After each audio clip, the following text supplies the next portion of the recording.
Video, I'll be showing you guys on how to install a DMG file on Mac. So let's get started. Now this is quite simple and self-explanatory, but I'll just show you guys on how to do it real quick. So just go to your Finder and let's say I want to download or install this file right here, which I've downloaded yesterday.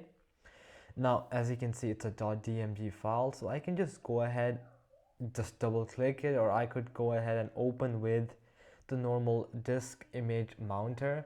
So just go ahead and click on that.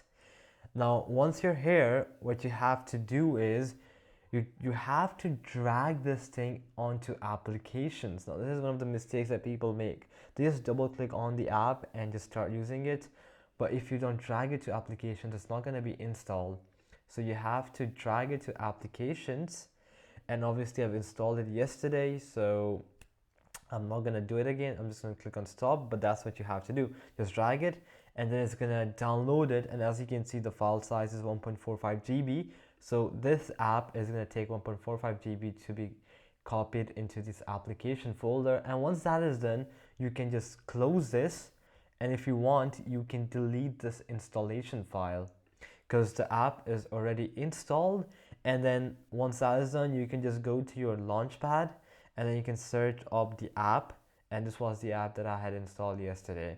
So that's how simple it is to install a DMG file on Mac.